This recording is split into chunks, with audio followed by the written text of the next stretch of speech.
আমাদের এই বর্তমান আর ভবিষ্যৎকে সুন্দর করার উপায় কি? কেউ বলবেন আজ নিরন্তর পরিশ্রম করতে থাকো, কর্ম এবং চেষ্টা করতে থাকো।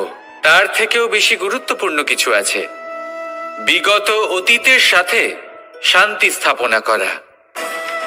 কারণ অনেক সময় আপনার এই অতীত আপনাকে সামনে অগ্রসর হতেই দেয় না। আর অতীতের এই বিতৃষ্ণা যদি আপনি ভুলতে না পারেন, তাহলে বর্তমানের এই মিষ্টি সুখ আপনি কিভাবে উপভোগ করবেন, ভবিষ্যৎকে কিভাবে সুন্দর বানাবেন? তাই এই অতীতকে ভুলে যান, এর থেকে যা শিক্ষা প্রাপ্ত করার করে নিন, আর বর্তমান এবং ভবিষ্যৎকে আরো সুন্দর করে তুলুন। আর আমার সাথে ভালোবেসে বলুন রাধা রাধা। জীবনে অনেক সময় আমরা সমস্যার জালে এমন ভাবে জড়িয়ে পড়ি যে আমরা বুঝতেই পারি না যে আমাদের কি করা উচিত, কার সাহায্য চাইবো, কার সাথে দেখা করব, বুঝতেই পারি না। অনেক সময় এমন হয় যে সমস্যা আমাদের থেকে শুরু হয় না, অন্য কারোর থেকে শুরু হয়। অনেক সময় এই সময় এমন খেলা খেলে যে আপনি সেই সমস্যায় ফেঁসে যান। কিন্তু সমস্যা যেখান থেকেই শুরু হোক না কেন, সেই সমস্যার সমাধান আপনাকে করতেই হবে। অনেক সময় মানুষ এমন বলেন আমার অতীত এত বাজে, সেটা শুধরে কি হবে? এই ভুলটাই তারা করে বসেন। দেখুন, আগে যা হয়ে গেছে, যা শুধুই অতীত, যা সত্য তা কখনো বদলানো যাবে না। কিন্তু এটাও সত্যি যে এখন থেকে সামনের যে পথ, সেটাও আপনার হাতে রয়েছে। আপনি একে ভালোও বানাতে পারেন, খারাপও বানাতে পারেন। তাই আপনার এটা শুধরে নেওয়াই উচিত। কারণ মানুষ আসলে তার নিজের অতীতকে নয়, তার বর্তমানকে প্রভাবিত করতে পারে। এই বর্তমানই পরবর্তীকালে অতীত হবে, যা আপনি শুধরে নিতে পারেন। তাই আপনি সেই চেষ্টাই করুন, নিরন্তর চেষ্টা করুন। ধনাত্মক দৃষ্টিভঙ্গি নিয়ে নিজের বুদ্ধি প্রয়োগ করুন, সাহসের সদ্ব্যবহার করুন, যাতে আপনার আগামী সময় আপনি আরো ভালো করে তুলতে পারেন। আপনার সমাপ্তি আর সমাপ্তির পথে এই যাত্রা, তাকে আপনি সুখময় করে তুলতে পারেন। তাহলে এটাই করুন আর আমার সাথে ভালোবেসে বলুন রাধা। মানুষের সব থেকে বড় শক্তি কি? তার বাহুবল, অর্জন করা ধন, নাকি তার পেছনে দাঁড়িয়ে থাকা তার সমর্থক বা প্রশংসকদের দল, নাকি ঈশ্বরের আশীর্বাদ? সেটা কি? মানুষের সব থেকে বড় শক্তি হলো একটাই, আর তা সকলের মধ্যে আছে। আর তা হলো তার নিজের অস্তিত্ব, যা অন্য কারোর মধ্যে নেই। সংসারে অনেক লোক রয়েছেন, কিন্তু কেউ আপনার মতো নন। এটা হলো আপনার শক্তি, এ হলো আপনার নিজস্ব শক্তি। দুর্ভাগ্যবশত বেশিরভাগ মানুষ এটা বুঝতে পারেন না, নিজের শক্তিকে চিনতে পারেন না। কিন্তু যদি আপনি চিনতে পারেন, তাহলে আপনি নিজের অন্তরে অনুভব করবেন একটা অসীম শক্তির অস্তিত্ব। যে সাফল্যের পথে আপনি চলছেন, আপনি দেখবেন যে এই সাফল্যের দ্বার নিজে থেকেই খুলে গেছে। শুধু প্রয়োজন হলো নিজের এই শক্তিকে চিনে নেবার, নিজের এই বিশেষত্বকে বোঝার। কারণ এই যে আপনার বিশেষত্ব, এ কোনোদিনও আপনার থেকে দূরে চলে যাবে না, চিরকাল আপনার সাথে জড়িত থাকবে। যদি আমি বাহুবলের কথা বলি, সময়ের সাথে সেটা চলে যাবেই। যদি কথা বলি অর্জিত ধনের, তাহলে সময়ের সাথে সেটাও চলে যাবে। মিত্র, পরিবার, বন্ধু, আশীর্বাদ, এই সব কিছু আপনার থেকে দূরে চলে যেতে চলেছে, সেটা আপনিও জানেন।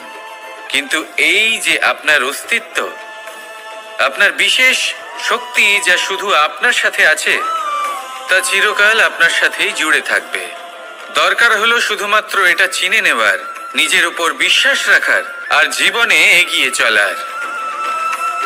আপনি যদি এটা করেন, তাহলে সবাই এটা দেখে আপনার থেকে শিক্ষা নেবেন। অমৃত আসলে কি? আমরা সবাই জীবনে অমৃত লাভ করতে চাই, কিন্তু এই অমৃত আসলে কি? এ কি অমরত্ব লাভ করার কোনো মন্ত্র, নাকি সামনে এগোনোর কোনো পথ? নাকি অমৃত সেই রস যা অসুর আর দেবতারা সমুদ্র মন্থন করে লাভ করেছিলেন?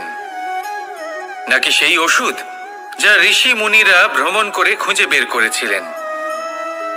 অমৃত যদি কিছু হয়, তাহলে তা হলো আশা। কখনো কোনো মাতাকে দেখুন, উনি নিজের সন্তানকে কত আগলে রাখেন, তার যত্ন নেন, তার পালন পোষণ করেন। এই আশা নিয়ে যে পরবর্তী জীবনে এই সন্তান খুব বড় কিছু করবে, ওনাদের খুব ভালোবাসবে।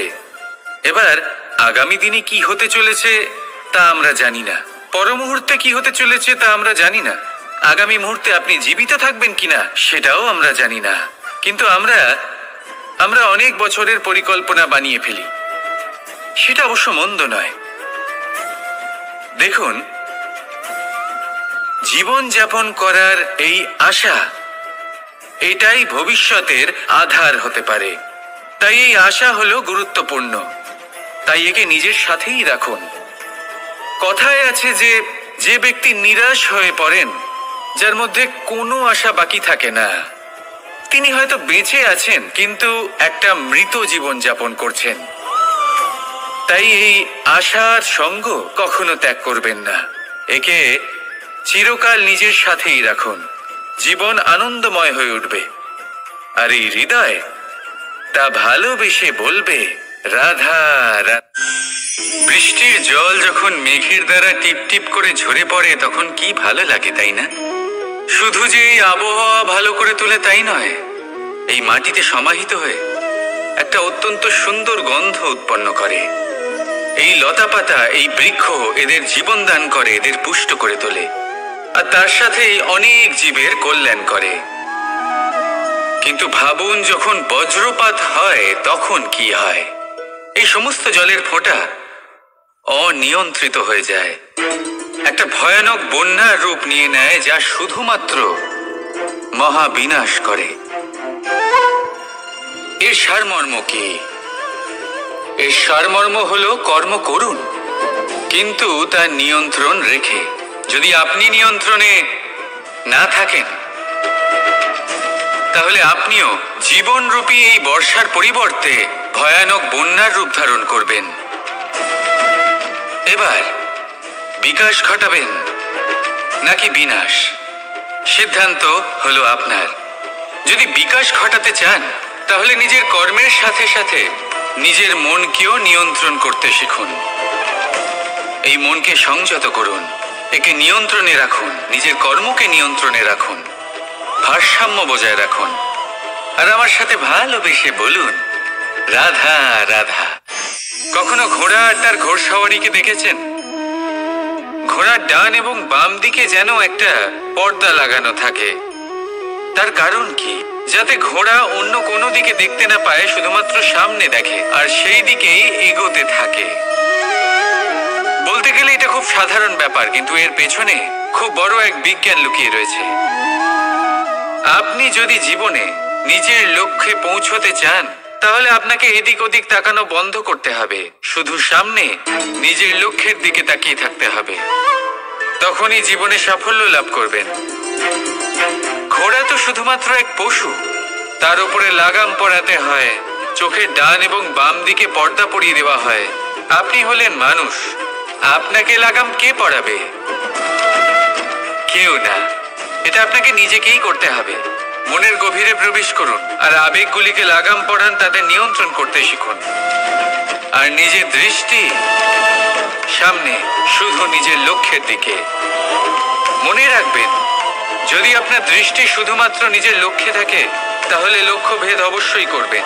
যদি একাগ্রতা এদিক ওদিক চলে যায়, তাহলে লক্ষ্য হারিয়ে যাবে। রাধা রাধা। রাজ্য, শাসন, সাম্রাজ্য, সংস্থাপনা, এগুলিকে সফল কখন বলা যেতে পারে?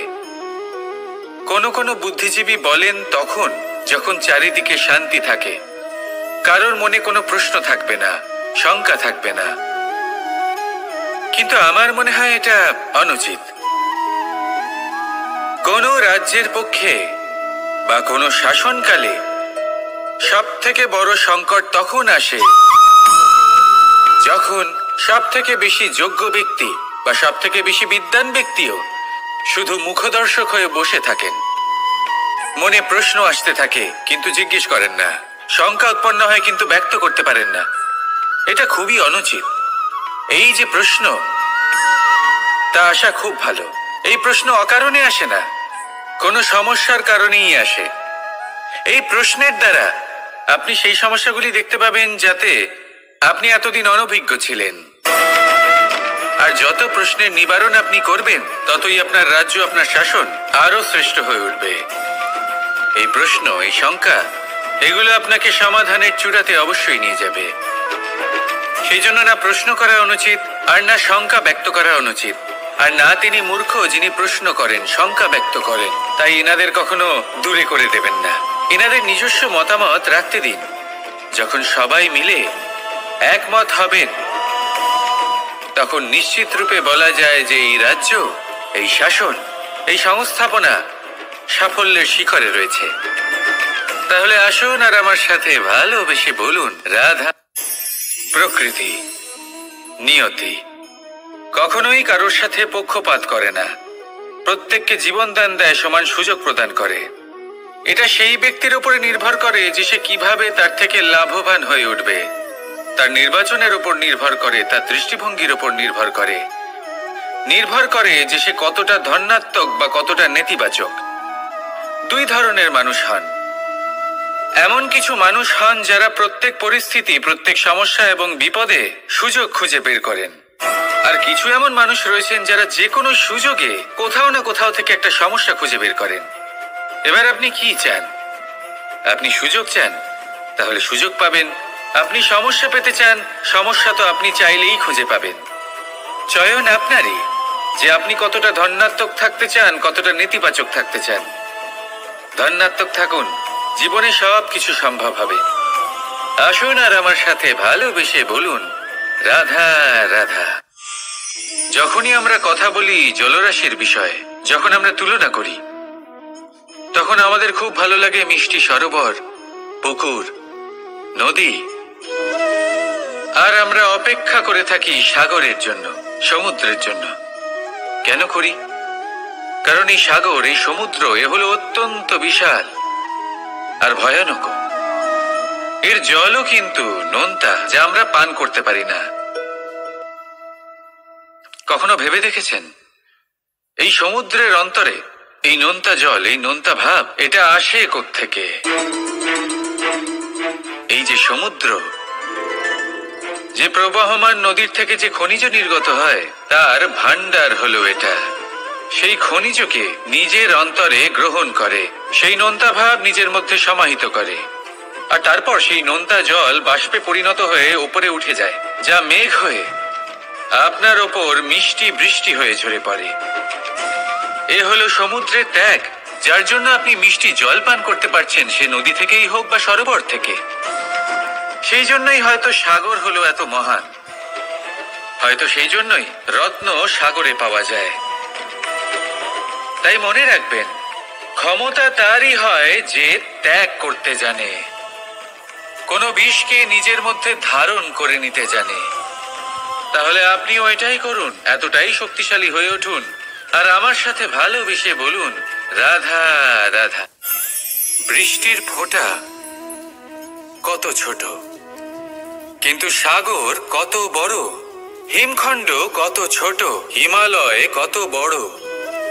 কত পার্থক্য আছে দেখুন। দশরথ পুত্র রাম আর শ্রীরাম। দেখুন,